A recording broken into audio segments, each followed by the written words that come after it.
I'm Jason Healey, Senior Research Scholar here at SIPA, and we are here for the final, perhaps the awesomest, we will see, panel of the afternoon. Everyone go crazy, all right.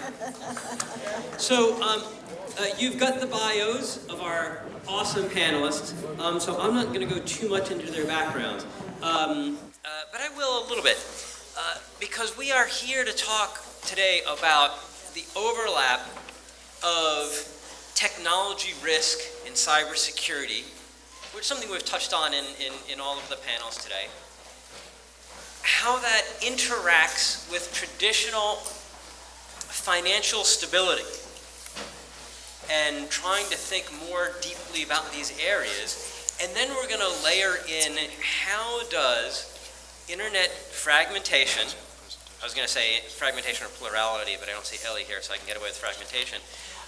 How does this affect financial stability in this technology risk equation? So we've got just a fantastic set of panelists to handle this. I'll go down the order that they're in the program. Siobhan MacDermott and I've only met her, and I'm just figuring out how fantastic she is. At Bank of America doing cybersecurity public policy. Paul Twomey, he is fantastic, and I've known him for years when he was the CEO of ICANN, and we've done ventures and all sorts of things together.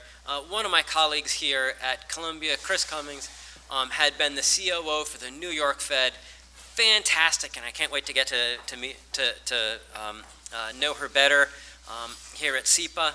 And Katheryn Rosen, who I met when she was the Deputy Assistant Secretary of the Treasury, background in finance, and she was overseeing many different parts of Treasury, including the critical infrastructure protection, as well as insurance and other areas. So we're really able to come at these questions from all of the relevant directions. So finance has been suffering cybersecurity problems for decades. One of the earlier panels talked about check fraud and how banks just had said, you know what, we're going to be suffering check fraud, but it's not that big a deal. We can take it, we can suck up losses. And it never became something that we were, you could watch Catch Me If You Can, the fantastic book and movie about what Frank Abagnale had been doing. And so even though this was happening, it never seemed to threaten the system as a whole. We've been having massive internet identity theft and credit card fraud over the last few years. And as bad as that's been, it doesn't seem to have been something that we have to worry about more systemically for the finance sector. The finance sector pretty well survived denial of service attacks from a foreign nation state. And we made through that with concerns, but not any systemic challenge. Well, what about as we're now starting to see internet fragmentation, as we're starting to see some of these deeper risks that we've been handling and hearing about in these other panels? We've held a few events on this here at SIPA. We had a dinner in January. We had an event more recently, just last month. We had the Treasury Office of Financial Research that recently published a paper on exactly this topic about cybersecurity and financial stability, risks and resilience, which I'd highly recommend if you're interested in this. And the Office of Financial Research called out 3 mechanisms where they saw cybersecurity could have an impact. So I'll read these 3, and then we'll start maybe with Chris and Katheryn that can lead us off here. Is they said, 1, the lack of substitutability in the finance sector itself. There are just some parts of the finance sector, well, all parts of the finance sector are dependent on IT. Some parts of the financial sector are absolutely systemically critical, and if they have a problem with IT, then we all have a problem with IT. 2, loss of confidence. You could have a kind of situation where the technology risk causes people to lose faith in the system itself. And we talked about a little bit that in trust in one of the previous panels. What happens when that's trust, not in, say, the electoral system, but what if it's faith in the banking system or a particular set of banks that it might, for example, lead to runs? 3, loss of data integrity. What if we can't figure out who owns what? What if someone goes in and changes it? I think they did a very nice job in this paper. Chris, you've been focused on in financial stability for years. Maybe you can lead us off, and then we'll go to Katheryn next. Sure, it's my pleasure. Thank you very much. Nice to be here this afternoon. So Jay did a great job of describing, in my view, what financial stability is.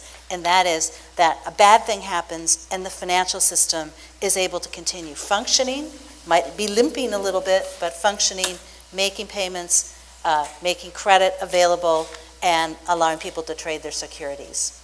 So in that world, what do we worry about? What could make that stop working? So the financial stability literature, a lot of which has been written since the financial crisis in 2008, talks about the mechanism by which we end up with a 2008 type situation where we have a deep, deep recession and we have a financial crisis at the same time, and as we all know, very difficult to get out of that. It starts with a large adverse shock. And that large adverse shock causes the net worth of people, like housing prices collapse, and all of a sudden you are poorer than you were before. It causes that drop in net worth. If we're living in a world in which people, financial institutions are highly leveraged, in which there are liquidity mismatches, that is, people are holding illiquid, long-dated assets, but they are funding very in the short-term money markets. In that kind of world, the financial system and to some extent the household sector or the corporate sector can end up amplifying that initial shock. And as the shock is amplified, the households, the financial institutions scramble to get more liquidity and to ease the capital hit that they're taking. And so they end up selling, they end up, financial institutions, they stop lending, and that creates yet another hit to net worth. And you can see how this cycles through and becomes very deep. And what happened in 2008 is it happened in days, weeks, very short period of time, deepened really extraordinarily. So how do we end up thinking about cyber as one of those adverse shocks? And I would say that the challenge is really to translate a cyber event into dollars and cents in money that you can think about in this kind of model of financial instability. And unfortunately, we have a lot of examples out there, as you know, whether it's Target or Sony or others, so we understand much better what dollars and cents we need to measure. So as you know, the heart of most cyber events is a real disruption and interruption of service, and so you can start thinking about how long will that last, what kind of exposures will you have, and as a financial institution, you would worry a lot about credit, market risk exposures. The longer you're out of business or unable to act, the likelier it is that positions might move in a bad direction for you, and you will end up with losses. You also lose revenue during that period of interruption. And then there's the question really of destruction. What's not working anymore, and what's it going to take to recover? What are you going to have to spend there? And what kind of deeper fixes are you going to have to make? Think about destruction of data or corruption of data. That's going to cost a lot of money to fix unless you are already extremely well prepared. So this kind of framework of trying to put dollars and cents really requires a detailed knowledge of the various processes you care about, where when I was the COO of the New York Fed, FedWire was our number one business. And FedWire, you care. How long is that out? It's going to hurt people a lot if it's not functioning. So in that world, you can start to really figure out how much damage is the cyber event going to do? And coming up with those numbers is helpful if you're a private sector participant, because it tells you both what needs to be protected, where's the worst damage going to happen, and also how much protection it's worth buying. You know how much you can lose if the cyber event occurs. But I think much more important for an audience like this is that, of course, the interruption at, say, a bank ends up being the interruption at the customers, might be interruption for the vendors, and so you have this contagion that occurs. And what you'd really like to do is sum up all of that damage. And that, I think, helps to build the case within the industry for collective action, the opportunity to do things together, pool resources, and get that protection.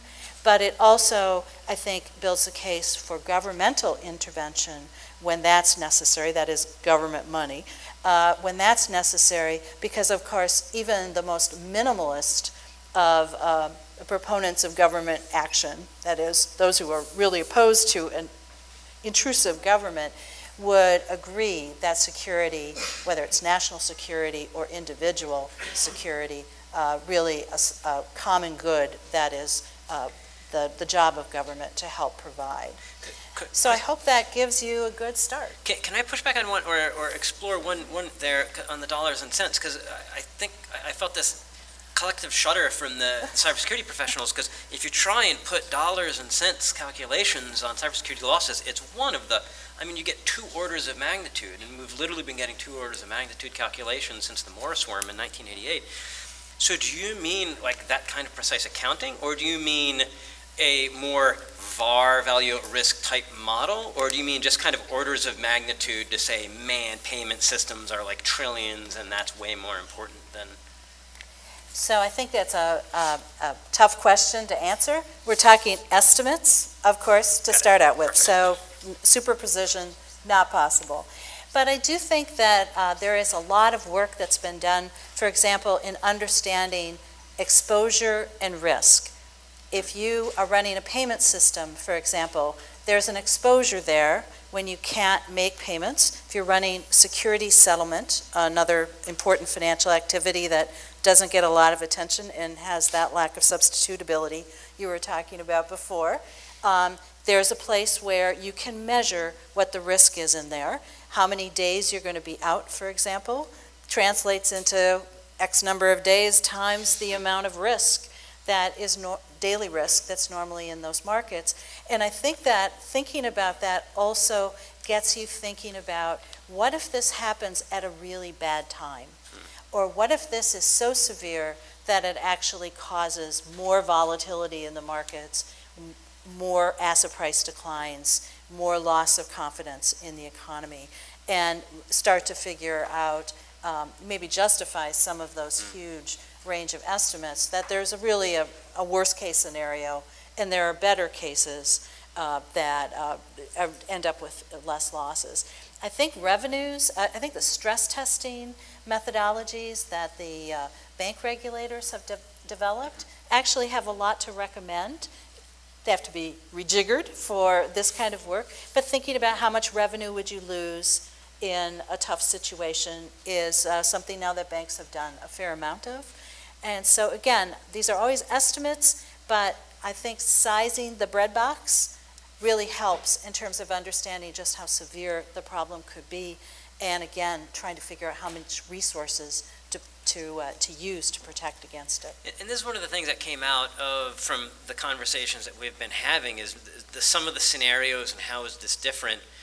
And usually when you're in a financial crisis, in general, most of the market participants don't want a crash. They might want a strong market movement in one direction to their benefit, especially say in currency markets. But in general, the participants don't want a smash, and that's the kind of thing, when you think about the timing, you might have an adversary that says, this economy is having difficulty right now. With a bit of a push, I can make sure that this is going to be not just a crisis, but a recession. And that puts, I don't think that on the financial market side, you're necessarily thinking about such malicious activity from someone from the outside. Katheryn, so from your time in Treasury, I mean, and you're, having been a banker, I mean, you've been coming at this from both sides, and maybe you can start us off, continuing in the public policy, and then we'll go from there, and we'll hear from Siobhan more on the straight banking side. Sure. How do I take this? I think it will. Great. So I'll just give two events that happened in the marketplace. In 2013, the NASDAQ stopped trading a certain band of tickers, letters P through Z, say, and we learned quickly that the Securities Information Processor had gone out. And sitting in my seat at the Treasury Department, I quickly got a call from the Secretary's office saying, is this a cyber event? First thought. And again, the NYSE had an outage in 2015. Very quickly, folks see the news on the screens, and very quickly the question is this a cyber event? And what could happen next? And really keying off of a lot of the language that Christine used and just thinking about the financial stability lexicon, we started to quickly use the same lexicon as we started to think about cyber risk.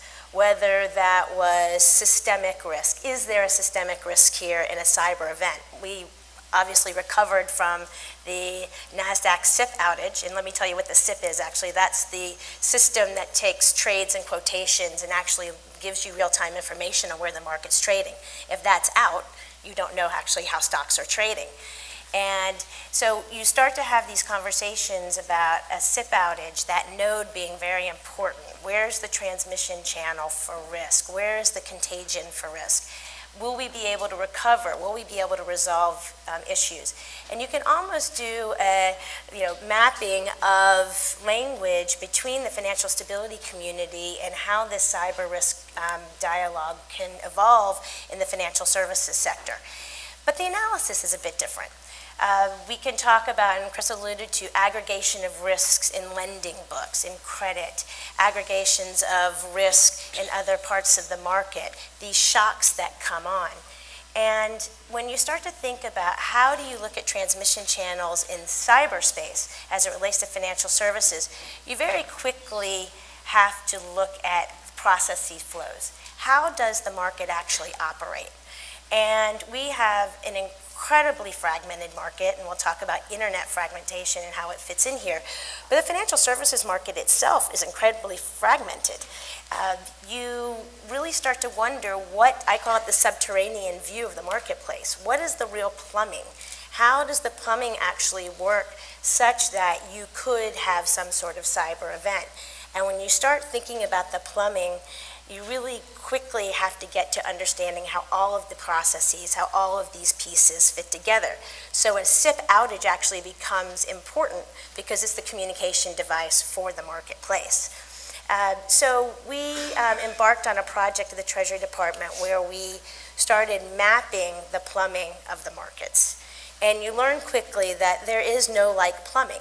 The equity market, the fixed income markets, the swaps markets, the futures markets, all trade with different market participants, different folks on both sides, the buy and the sell, and all of the flows in between, whether that's information, whether that's systems, whether that's where you plug in, all of this is different. And you find that there are many, many parts of market vulnerability. So you ask questions of where are we vulnerable, where do we lack substitutability, as spoken to before, and it becomes this grand, venture in architecture of the system to really try to figure out how do you protect this sector from this contagion. I know Siobhan has some experience in doing this on the institution basis, and a lot of the financial institutions on the whole have done this. But once you take those market participants, there's all these other bodies at work. So that's really where you can start thinking about this financial stability argument against the cyber risk. And we really have to understand the plumbing and the mapping of the system to really figure this out. And it reminds me, as you were talking about that, it reminded me, Eric Schmidt in his talk earlier today, he said when he was talking about the internet 10 years ago, you could still have manual workarounds. And he's, really, you can't now for any significant function. I mean, you might for a few here and there, but in general, you just don't. And it's something that I think we can keep coming back to in the panel. We've got, are we now having these IT institutions that are too big to fail?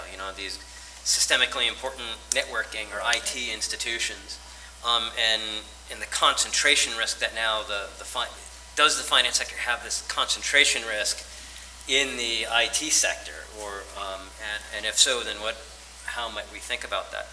Maybe you can pick up on and Siobhan, and because one of the reasons that we're really happy for you to be here, not just to talk about what's happening in your own institution, but the sector has really responded to this in the last year. I mean, certainly in response to signals from the government, but also a lot internally driven. And I'd really like for the audience to understand so much of that.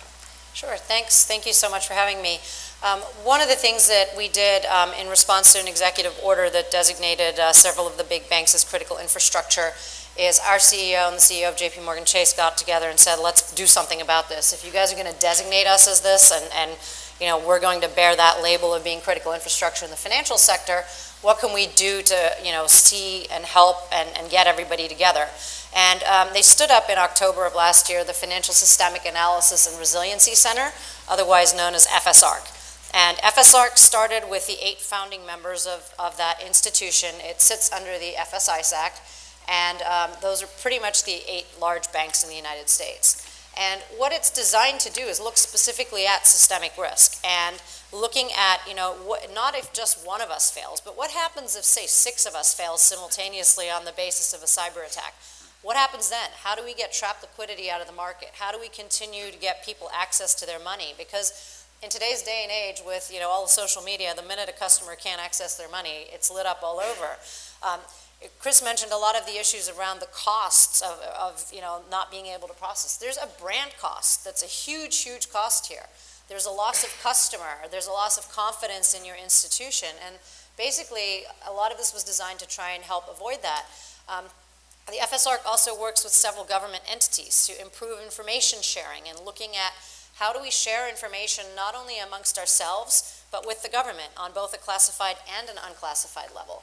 And one of the things that we've seen, you know, across most of the institutions is that the threat used to be predominantly around stealing money or the exfiltration of credit card data, you know, or around organized crime. As that activity moves to nation states, that's when you start to get a look at something more systemic, much more sinister, much bigger, to, you know, the point of not only economic manipulation, but geopolitical manipulation. You know, how do you crash a country? Fastest way to do that is to kill a financial sector. So there's both good news and bad news. You know, the financial sector is pretty far ahead of other sectors when it comes to cyber. There's a reason for that. We're also the most, you know, arguably some of the most attacked infrastructure. Jay, you talked a little bit about the technology companies and too big to fail. One of the things that the banks are is, you know, incredibly complex, interconnected global systems. So a lot of the conversations that we have is say, you know, hey, there's a risk going on over here in country X, Y, and Z. I'll pick on Germany. And, you know, just like somebody would suggest to the utility company, where you just shut the power out in that region. If we turn that one country off, it has shock effects throughout the entire system. It can create destabilization. It can create all kinds of issues. And what if, you know, the top 3, 4 banks in the United States failed? Do you want your money really running through a nation state potentially, because that's the only other large institution globally that can handle that traffic? So these are all the big kind of questions that the FSARC was brought together to answer. And it gets increasingly difficult as these big, complex geopolitical players and nation states get active in that realm, because it's not just the notion of, you know, a criminal organization attacking one institution. One of the things that really struck me when I came to B of A was I talked to my peers at other banks more than I talked to my team, because we're collaborating so much. We'll compete all day long on other things, but when it comes to making sure that the sector is resilient and whole and does not come apart, you know, there's no limit to that amount of collaboration. Oh, that's really fascinating. It's nice to hear in a day that we're talking, every other sentence has the word fragmentation. It's so nice to hear that this partnership is so built in these ties, and not enforced by the regulator. I mean, encouraged, but that you're doing it because you know you depend on each other. And I think that's a concept, you know, in the finance sector of counterparty, right? You're fiercely competing with these others, but you also, at the end of the day, need them to be there to accept your trades. And I think that, you know, in other places, you might call that a frenemy, but in the finance sector, right, it's built into the core of the system that you are critically dependent on your competitors, and they must be there for you at the end of the day. And we all saw what happened in 2008 when that doesn't happen. Paul, I'd love if you can kind of take where we've been on this. You've been here all day. You've gotten to hear all the talks. And the many different discussions on internet fragmentation, how that affects trust and trade and so many other issues. And I wonder if you can tie us in together with and with your background from ICANN and elsewhere. Well, it does strike me that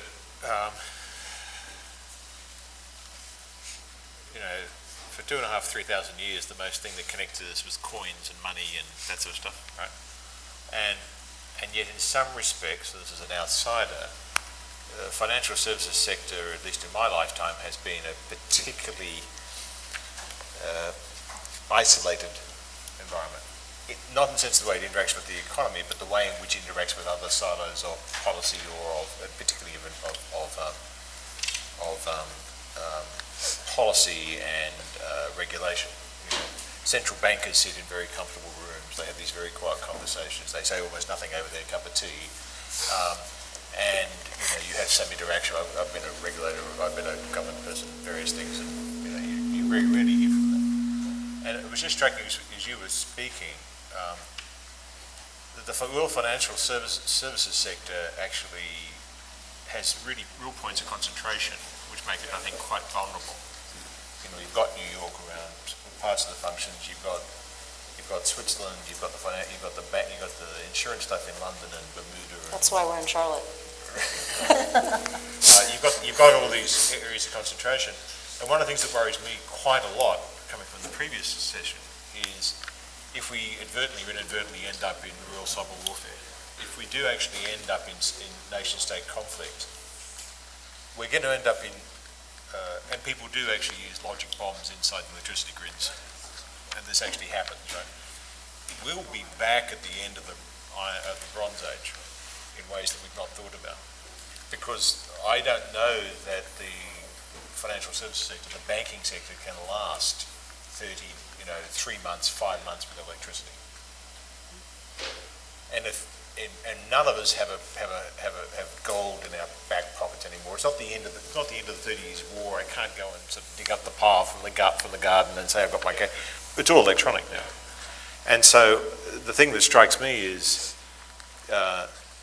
the need for the financial, when we talk about fragmentation, and to some degree the financial services sector is the sector that needs to most be pushing around, we're all connected here and we need to interact. I think to a degree it's a sector that most needs to be, and I know this happens in some countries, but it doesn't happen in every country, that there needs to be this engagement about we need to be limited on things as extreme as warfare, and then I come back to things as prosaic as the way in which the ISPs work, which is a particular topic of mine. Just to give you some data, on the ISPs, there's four main there's four aspects of the ways in which people deploy kit badly, if you're an ISP, that actually pollute the system. OpenDNS, recursive servers, there's a bunch of these things which are pretty technical, but they are the product of somebody saying, okay, I need to deploy a whole lot of cable modems to a building, and let's do it quickly, and we don't reset the default password, therefore they've all got default passwords, and etc. An institute that I'm involved in, Cyber Green, did a complete analysis and says that at the moment, across the global network, there's about 5 terabytes per second of capacity available for botnets because of what ISPs are doing. And it's a market failure, right? It's a straight market failure. The ISP has no economic incentive to actually do it well. And their cost to them is less, it just pollutes everybody else. Now the biggest, it's 5 times the largest, it's 5 times the Mirai bot attack on DNS that presently is out there. The financial services sector, in my view, is the sector that is most vulnerable to damage from that market failure, because it's the sector that gets attacked often, is where the money is. And I use it just as an illustration to say, the Internet of Things is another one I'll come back to. The financial services sector strikes me is very flexible when it's selling to the rest of the economy, but when it actually thinks about the interconnectivity of the issues in the rest of the economy with its own stability, it seems to me less so. I'm really taking on the lions here, but that's one of the things that strikes me, when I think about the discussion around fragmentation. The irony is that this stuff all being connected is meant for the financial service sector. It's the exact opposite. Even if the countries get fragmented, the financial services sector is the one which is actually increasingly building risk off every aspect of this, taking on risk off every aspect of this. And as you're talking about that, it reminded me of something that came up in one of the earlier panels. It might have been Angela McKay, that when the software vendors were getting the signal from the customers that, hey, this is not secure, right? I mean, especially Microsoft, they stood up, the Bill Gates memo and that response, and finance sector was at the forefront of that. But that was very focused. This was your product. We're not happy with this product. Here you're talking about something that is all of the ISPs around the world, and an ISP that's poorly set up somewhere else could pose a systemic risk to the finance sector, and that's a very different kind of problem. Well, and sorry, just if I can give another example of a potential opportunity. Some of you have heard me say this before. If I look at the Internet of Things issue and the supply chain of the Internet of Things, the vast amount of that is components that are built in East Asia. Those components will be built by companies, in my guess, run by 100 families. So it's not a 50 billion device problem. It's 100 heads of family problem if one knows how businesses work in East Asia. And those 100 heads of family would be mortified to know that the family reputation was at risk because of work they were doing in the plant in Malaysia or in Eastern China or whatever. Now, who knows the heads of families? Banks, right? And so to some degree, there's points of leverage for discussions that you just have a conversation. The senior person at the bank says, look, just don't want us to be attacked by stuff you haven't done well, just want to say it to you quietly. And in that part of the world, quiet conversations really matter. So there's creativity questions here, it strikes me, about how to respond to those risk issues. That's what I found, and I asked one or two other, one of the things that struck us about 2007, 2008 was when the finance sector started to have their problems, there were mechanisms in place, right? You could go, there were central bank governors in every country. There was the IMF, there was the Bank for International Settlements, there were so many others, and when those weren't enough, for example, the G8, they were still the foundation that you could say, all right, we're going to put the G20 on top of this. And I said, all right, well, if we had this issue where this technology problem affected you and all the rest of us, it bothered me that the IT sector doesn't seem to have the same kind of response mechanism layered on top like finance does. Right? I mean, if you had to get together, the head of Microsoft and Google and Apple and AT&T and Cisco and Deutsche Telekom and PCCW, I don't see that we've got that same kind of response mechanism. So I'll say this much, after the beginning of the FSARC, there's been a lot of conversation about sort of cross-sector collaboration, looking at the critical infrastructure, so we would say power and utilities, telco, financial services, and all of the things that we depend on. There's a lot of discussion moving in that direction. The challenge you face is that we are, to your point, globally interconnected. There's only so much we can do. The U.S. government can help us obviously within the walls of the United States, but the minute you cross over into another country, you lose your leverage completely. Or people just don't want to play ball, or you've got to figure out how to switch suppliers. I think one of the things, certainly from my perspective, if we've made phone calls to those folks, they've come to the table pretty quickly because they don't want to lose us as a customer either, right? There is a little bit of give and take there. And I think that they are, the technology companies, we get asked if they represent a large amount of risk to us. Our systems are so complicated, which in and of itself presents its own form of deterrence because they're just difficult to understand, right? You talked about the notion of all these different systems for payments, different systems for this, different systems for that. That adds complexity. Complexity also diversifies your risk to a certain extent, where you may only have, a vendor exposure that's limited over here. And by the way, every bank does this differently. So no two banks have the exact same systems running in the exact same places and the exact same, operating mechanisms underneath it. So it does layer on some limited, difficulty if somebody wants to go after you, but your point is valid about going outside of the U.S. That's where it gets really complicated really quickly. I'll make one relatively cynical comment, and that is a cyber event could be thought of as a shock, and this just becomes another financial services sector resolution issue, meaning that depending on how much time we have to actually fix the problem, the technology questions are going to end up being talked about here, while the rest of the community is talking here. So the regulatory community, the Federal Reserve, all the actions that they will take will probably be marshaled in real time very quickly, we hope. But the technology question, how do you fight the technology battle while you're having to stem the tide of all these other traditional financial run questions and issues you may have? And one of the things that occurred to me when Siobhan was talking is we learned after 2008 that, what was the phrase?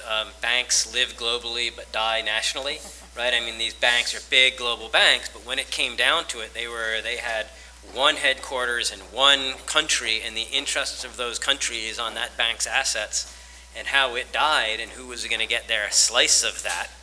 I mean, it really was a significant issue from my understanding. And I'm curious what that means for the internet and a fragmented internet, right? If the internet lives globally, I mean, how does it die, especially as we start doing regulation? And I don't know, I'll just kind of throw that out there and see if anyone has something on maybe on the first side of that, on the banks. And maybe from the regulatory Siobhan standpoint, we have over 200 frameworks we have to comply with globally just in cybersecurity, and about 50% of them are in direct conflict with one another. So, if you comply over here in your home headquartered state location, you're in violation of 50% of where you sit. And these things make it increasingly complex. So you have trade-offs and you make decisions and you take risks in certain places. But that notion of getting to a common framework is incredibly difficult, again, because it goes to the lack of sophistication of some of the infrastructure, quite frankly, in some of the countries we operate in.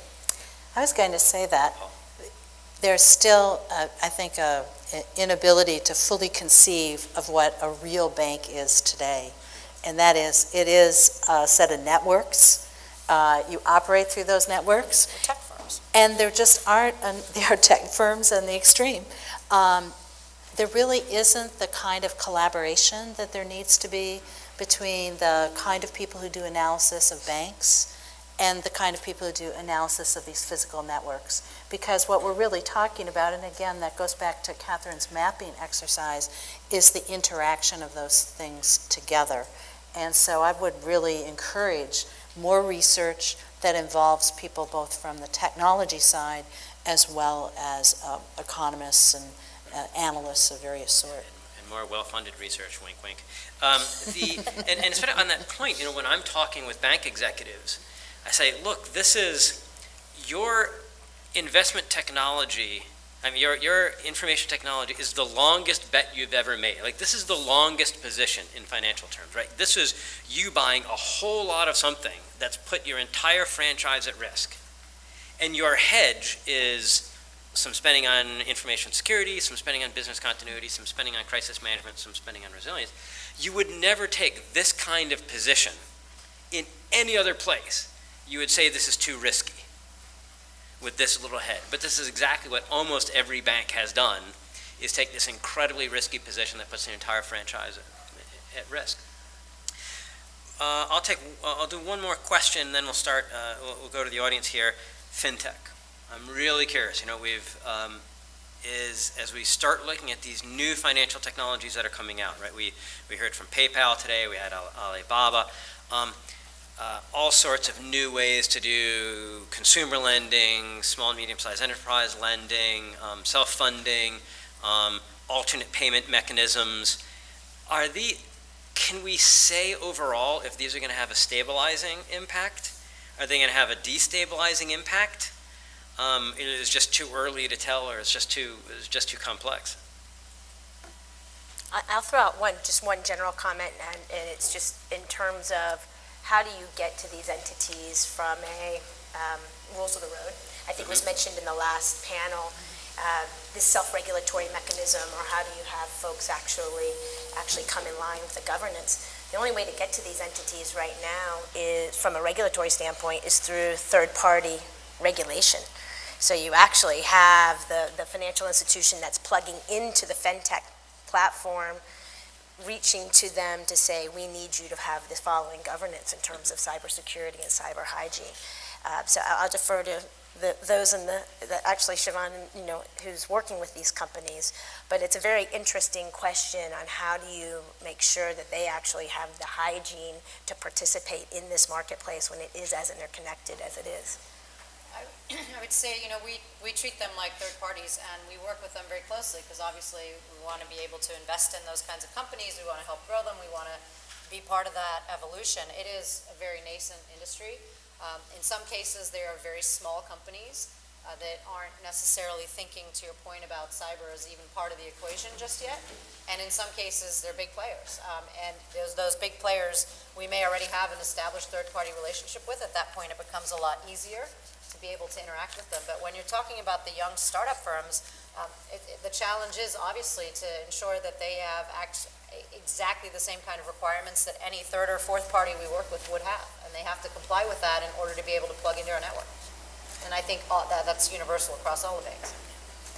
And my sense is that most of these fintech firms really need the current plumbing to be able to operate.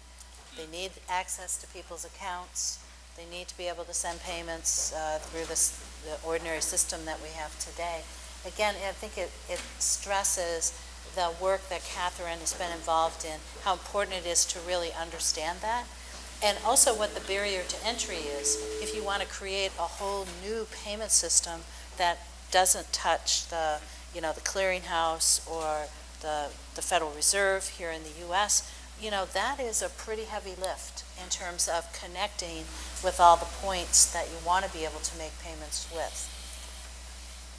You talked about the question of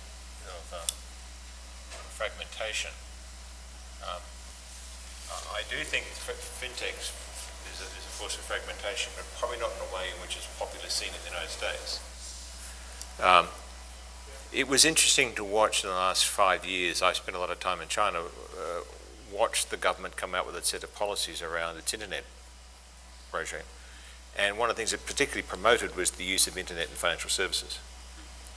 Now, as a dumb outsider, part of my interpretation of this was a way of getting around heavily entrenched, large, politically, bureaucratically powerful banks, and get new forms of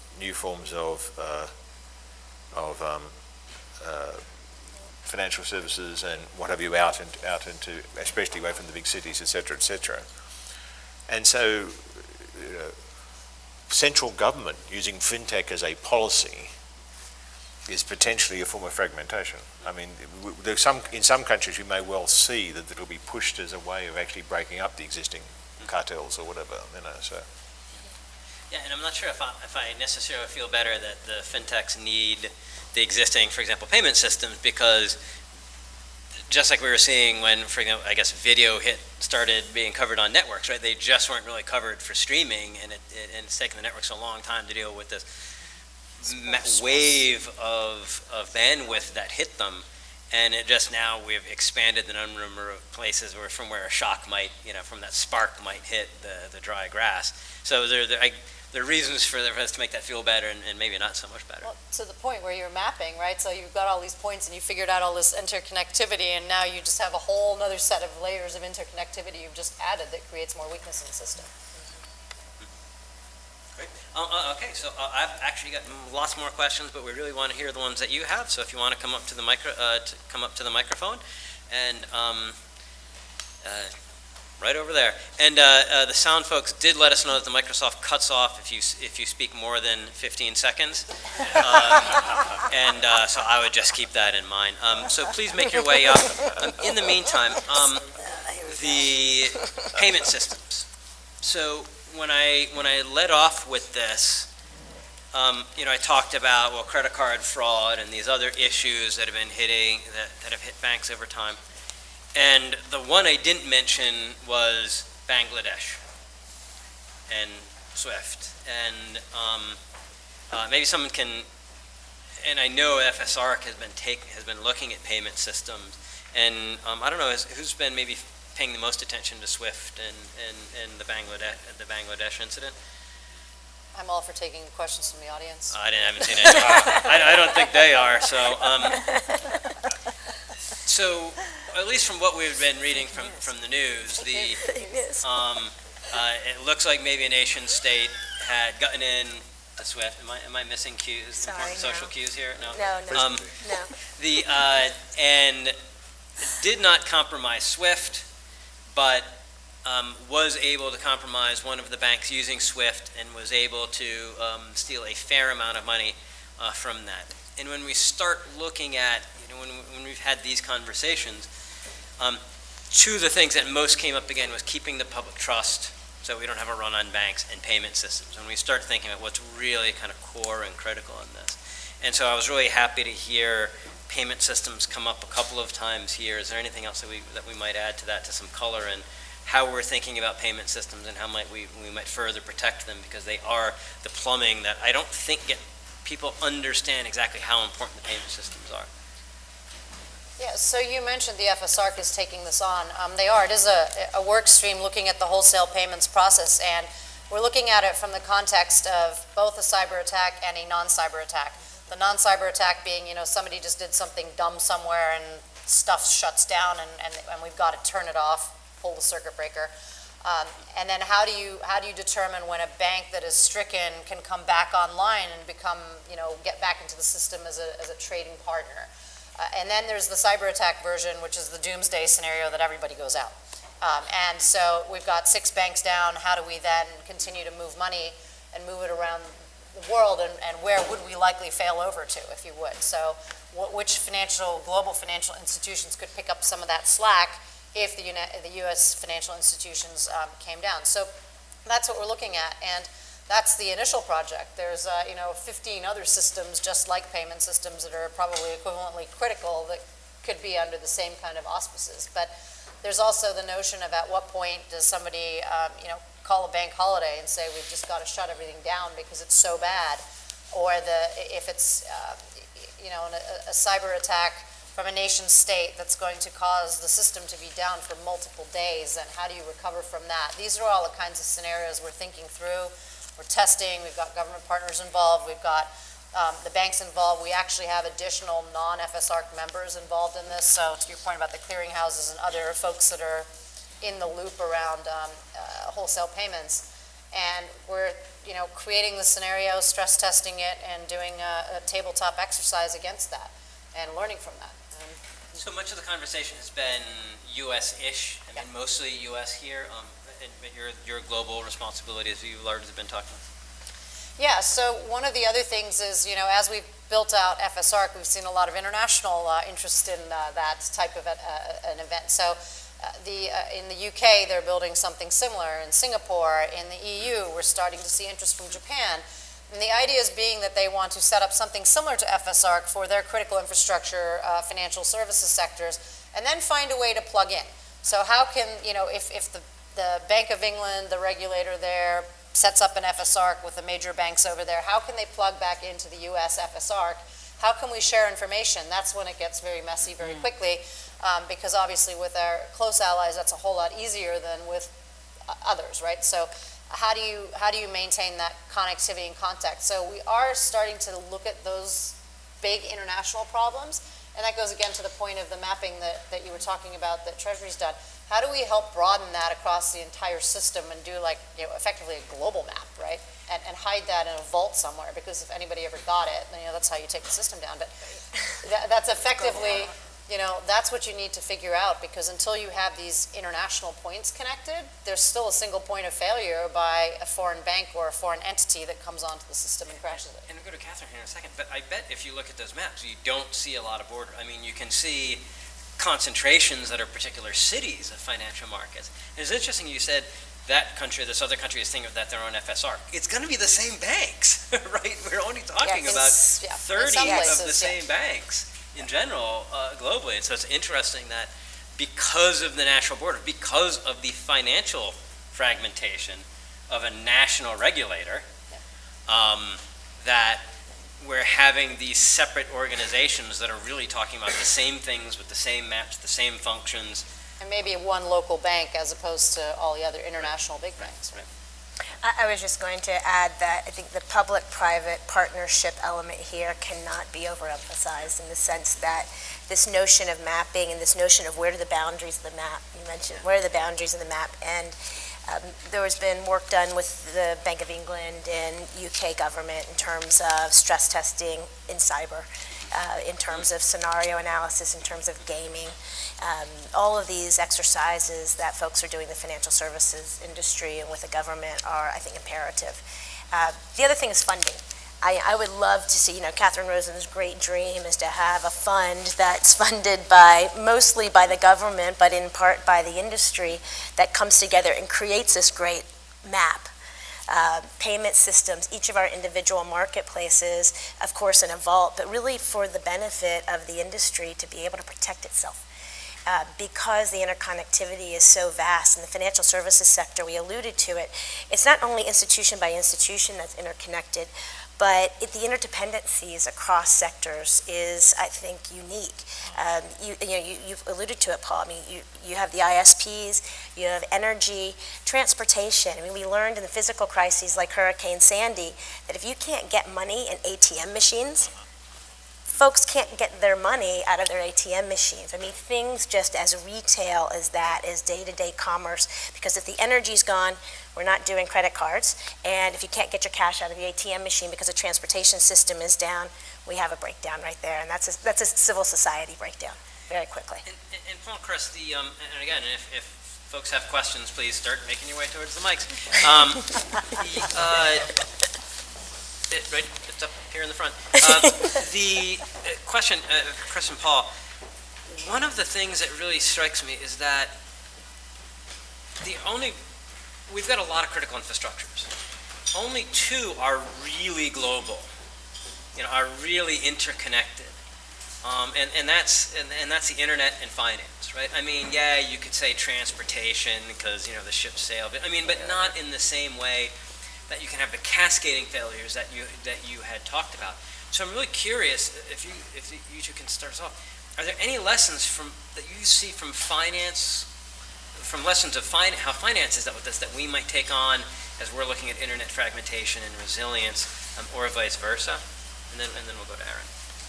So I think we're both in the business of real time, and probably ever more real time, and that's probably the big difference between a global supply chain and the financial sector, or, just the basic internet structure. I think that when you look over the kind of long stretch of history, look at where we are in resilience in general. And, that's been the accumulation of a lot of, years of lessons, a lot of bad things that happened, including the Superstorm Sandy, which I think taught us a lot more about civil society has to function in order to be able to keep the money moving. Those kind of lessons are much more generally applicable.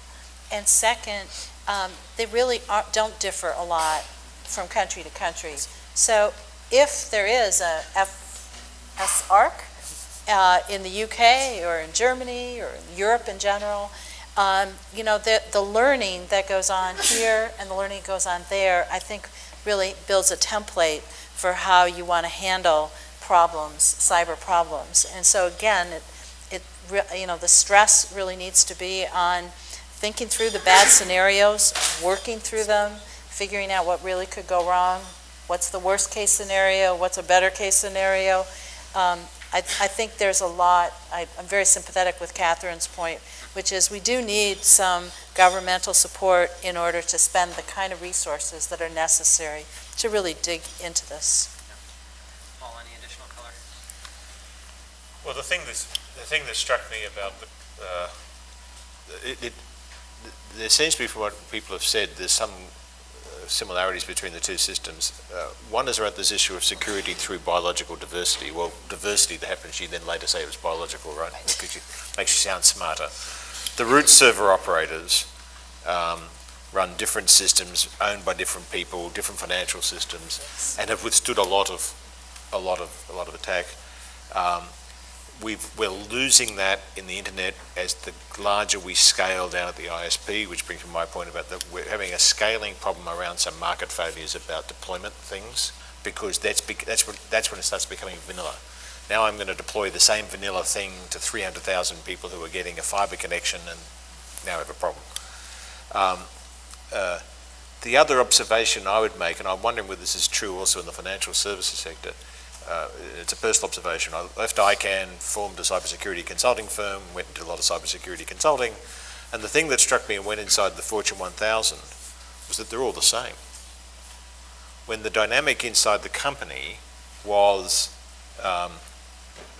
cost and benefit at the board level, so give me the benefit of networks and technology and connection, but give it to me at cost, and there was no discussion of risk. The risk has only been recent. The result, as my experience, was that every damn network looked the same. And the only difference between them was how much merger and acquisition activity there'd been in the history of the company. No wonder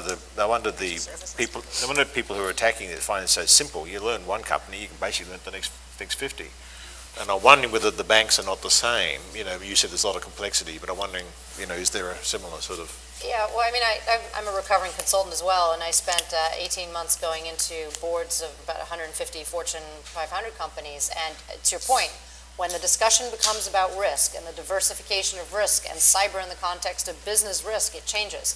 When a company's been attacked, their posture changes, right? So when the CEO and the board are involved in a cyber attack, they start looking at what can we do differently that would have prevented that, as opposed to, to your point of deploying vanilla network solutions. And I think financial services has been on the front end of being attacked, probably harder and longer than some other industries. So there's more resilience built into that just by fact. I mean, look, we have America in our title. Half the world thinks we're the national bank of the United States, right? So when they get mad at America, they try and come after us. So you kind of become sort of the canary in the coal mine to a certain extent, which requires you to constantly be thinking about how you evolve. If you look at the big banks, I mean, look at how much spending we've done on cyber. Look at what our CEOs have said publicly on cyber. I mean, it's very different than if you're in pharmaceuticals today, where it's sort of just getting elevated to the board level now. How much do you spend on cybersecurity? Can't tell you. Hi. So riffing off the idea of in a hurricane situation where you can't get money out of the ATM, it made me think of mobile banking and the rise of mobile banking in majorly in the developing world, for example, M-Pesa in Kenya. And what are the vulnerabilities of that system? And the second question is, in the same breath, is how has it, or what kind of management structures have there been where companies like Safaricom, which are cellular companies, are getting into the banking industries? Okay, and can you say who you are and where you're from? Aaron Stanley with Carnegie Corporation of New York. And our thanks to Carnegie Corporation. So I can tackle mobile banking. Look, we've got customers all over the world who want to travel to nation states and have access on their app to be able to make, multi-million-dollar transactions on their phones, right? Which represents a whole host of interesting challenges. So, you get to the point of application development, making that as secure as it can be, also educating your customers. We spend an inordinate amount of time educating them and telling them, where it's safe to do that and where it's not. Now, if they happen to live there, then, that might be a better option. To your point of, in an emergency situation, you do see that traffic level increase on the mobile side and go down because you can't access your ATM. But if the power's out, you're likely going to have your mobile networks out as well. And mobile's one thing. The other thing that I see is the same thing happening across basic ISP services, peer-to-peer services. Again, there's been a lot of experimentation in China in the last 5-6 years. And in China, there's been a lot of up and down because of change of government fiat, but there's also just been performance issues and lots of very robust competition, might be a nice way of putting it. In sub-Saharan Africa, I expect you're going to see similar sorts of challenges about business challenge. And so, as you were talking, I was also thinking that it almost comes down to foreign investment review processes as well. You would review who sets up a bank in your country probably differently to who sets up a telco. who comes in and sets up a mobile operator?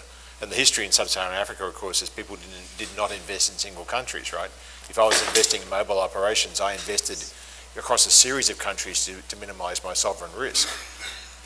That's very interesting. Once I've done that as a mobile operator, then suddenly it's a very different sort of bank.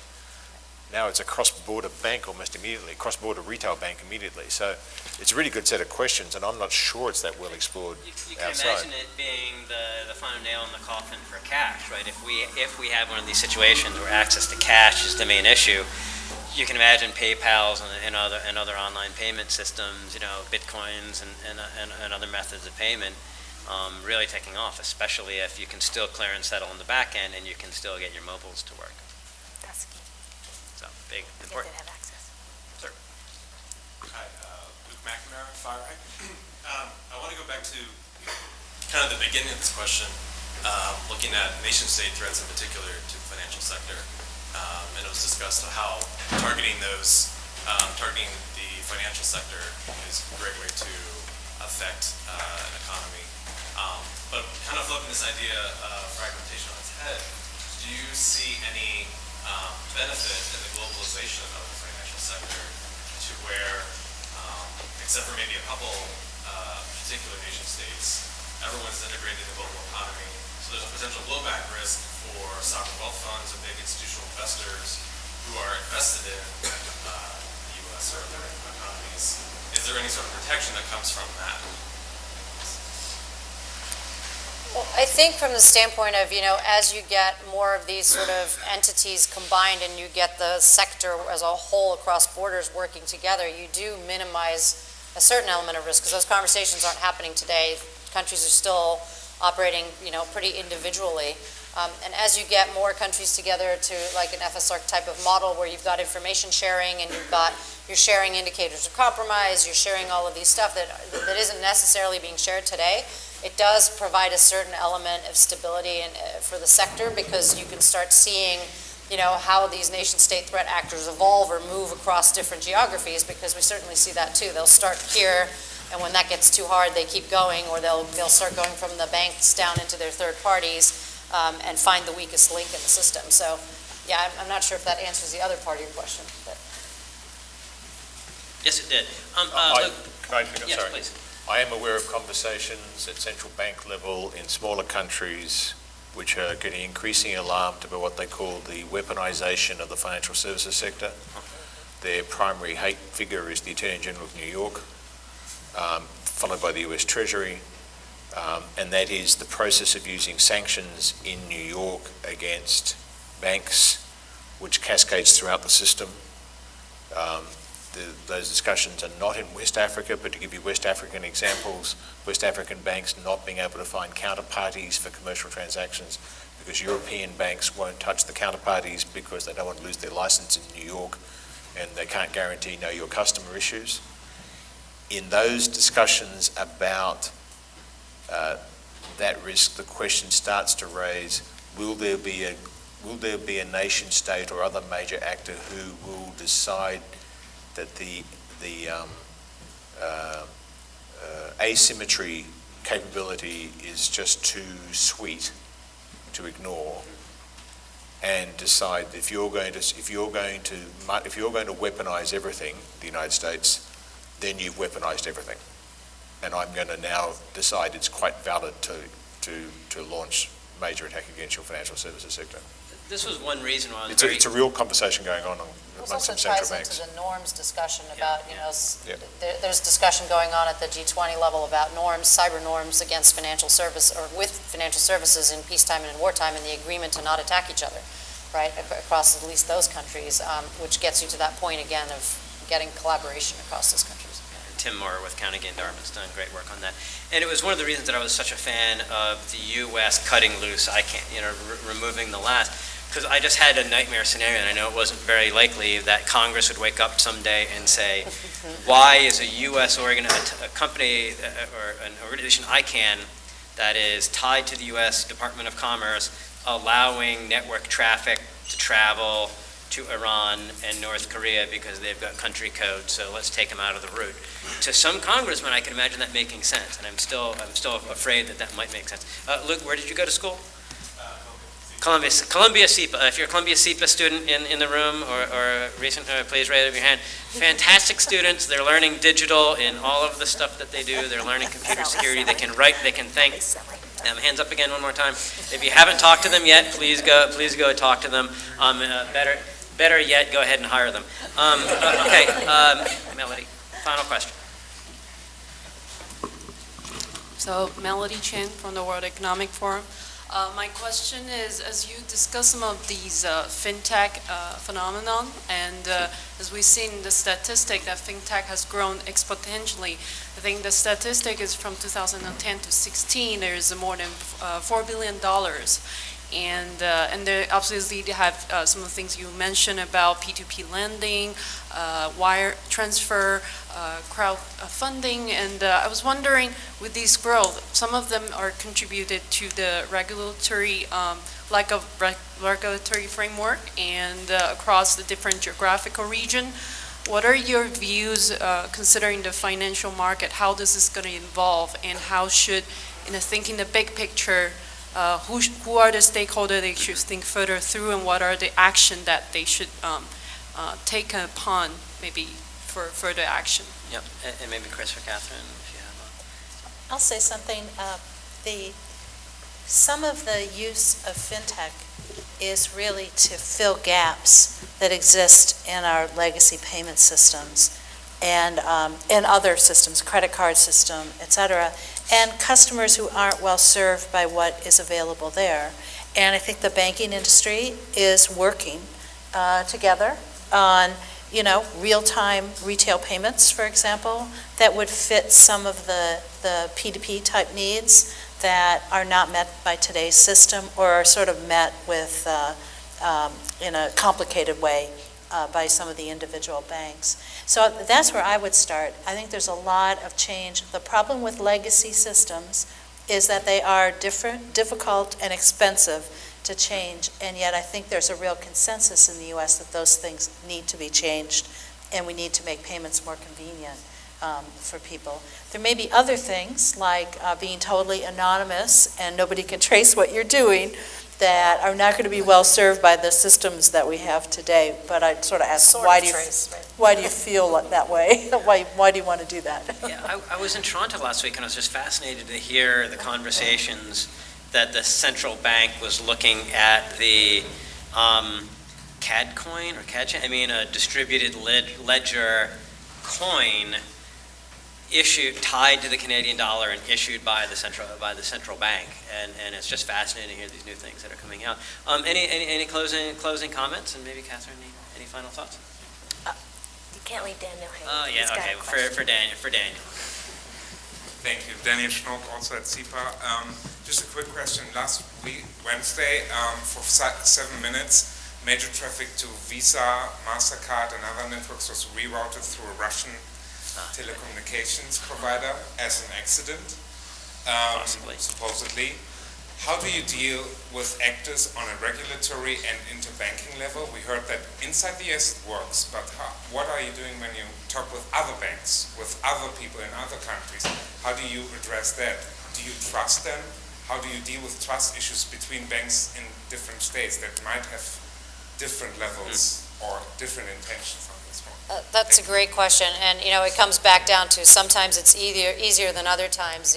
We were dealing with the Europeans really well until shadow brokers got released, and then they got suspicious of us again. So it does, to the extent that we've been operating in those countries for a long time with people on the ground who are working with those folks, there is a lot of trust built up inside of those specific countries. I think where it gets harder is when you have these geopolitical events that create a rift, or something happens in something that's in a country that might be a fringe country or a sort of a fringe nation state, then that trust might not be quite there. Geopolitical events play very heavily into this. If we have a government in the United States that starts talking about sanctions against a specific country, that country and all their allies become a little bristly when you were trying to do the right thing for the sector, because they're worried about us potentially slapping sanctions on them, and that becomes a difficult conversation. One of the things that, you guys study international policy, and it's so fascinating to me because that is the differentiator, and it's just a plug for students in this area. differentiator today, because if you have that skill set, it's a huge, huge benefit, because most folks, specifically in our work, don't think about things from that context. And being able to put those dots together gets you to be able to be predictive about where you might encounter that next challenge with your next country you've got to manage. And Paul, because this is, if I remember right, this is a BGP failure or attack. I wonder if you could maybe... Yeah, well, then that's back to what I'm saying. There's a series of market failures sitting inside MSPs, and who bears the burden of it? I think the sector that bears the largest burden of the market failures around operations of ISPs is the financial services sector and its customers. And I would expect a pretty sharp conversation with somebody about the deployment of BGP-SEC or whatever it was necessary, and if they were using the open IP network. So, but I'm still stunned how those conversations don't take place. Great. Final comments as we dance off the stage here. So I'll just make a pretty sweeping 30,000 degree, 30,000 foot comment on cyber risk in toto, and really this nexus between financial stability and cyber risk. I probably wasn't, I mean, these folks have worked in this space for a very long time, but just even with my own public policy lens, it wasn't really until the DDoS attacks in 2012 started happening that we had this The Iranians against the U.S. bank. Or some country. purported to be such against the U.S. banks. That's what David Sanger said, yeah. As reported by some news outlet. You know, it's really come into focus, and it's come into focus at financial institutions. We talk about dollars and cents. Dollars and cents have been spent, and it's even gone to the extent where the regulatory community is trying to size up capital being held by banks against this risk. So I would say that the more work that we can do as a community to put more definition around this, to understand these maps, understand these vulnerabilities, where these costs actually lie, is incredibly helpful to the industry as a whole and its ecosystem, because Paula said, you know, the interconnectedness, the interdependencies in this system are sweeping, and it can come from any point. And really getting a better, finer, sharper sense on what cyber risk really is, I think is just, it's the next 5-10 years of study away from market risk, credit risk, liquidity risks, cyber risk, really, and how this fits into operational risk as a toto is going to be critical. And you know, the scare scenario that I've been using is, what do we do when we're in a situation like 2008, and you get the Secretary of the Treasury and the New York Fed President, everyone together with the bank CEOs, and they're trying to hammer this out, and someone doxes the Secretary of the Treasury. They release their emails of what was happening and trying to do this communication, right? A simple attack, and yet imagine the consequences of, oh, look at the sweet deals that are happening here, and you just don't get a solution. You get resolution. Paul, any final comments? Okay, Siobhan or Chris? Yeah, read the Financial Times, stay engaged in geopolitics, and come and work in financial services. Great. And I think the most exciting thing is the work that the private sector is doing collectively to think about how to recover from one of these massive cyber attacks. And I think that is interesting for two reasons. One, I think the collective IQ resources that can go into that is fantastic. And so, you know, that makes me feel like we'll get this problem solved. And second, I think it really makes us all step back and ask, what is really crucial to happen in the financial sector? We have a lot of bells and whistles, special products, all kinds of things, but we're really talking about keeping the basic economy going and making this a little bit simpler problem that is focused on those critical services could really help us a lot. And I want to point out, one of the, when you were talking about we've had these crises and we've had to learn from these crises, I know many of the people in the audience might have said, well, why do you have to wait for the crisis to learn? And it's something that we didn't talk about here, and it's incredibly impressed me, is how many exercises the sector has done. There's some called the Hamilton series that I don't think much has been published on. There's been the Quantum Dawn series, and there has been some publications on Quantum Dawn, you know, that students could find and research in their papers. But Phil Venables and some of the other CISOs and other risk officers have really highlighted the incredible lessons that have come out from these exercises of going through and learning the pain at the most senior levels of the banks and the regulators, and learning that pain and then taking it away. The one last thing I'll say is we talked about public-private sector partnerships. Since truth and sharing, the financial services ISAC started in 1999, so they're coming up on their 20th anniversary of doing this active sharing. In 2002, the finance sector set up two groups, one called the FISIC, that was the sharing at a more senior level and talking about policy coordination amongst the senior executives within the finance sector, and the FIBIC, FBIIC, which was the senior regulators. And that's 2002, so 15 years. And what I loved about it is they would meet in the same location, and they would meet separately in the morning, and then they'd come together to meet together in the afternoon. So the regulators and Treasury, they're together with the senior private sector folks, and talk about trust, talk about building bridges, not building about walls, and so that's what I loved about this sector. So I told you it was going to be a fantastic panel, and they nailed it. All right, everyone. Thank you very much. I invite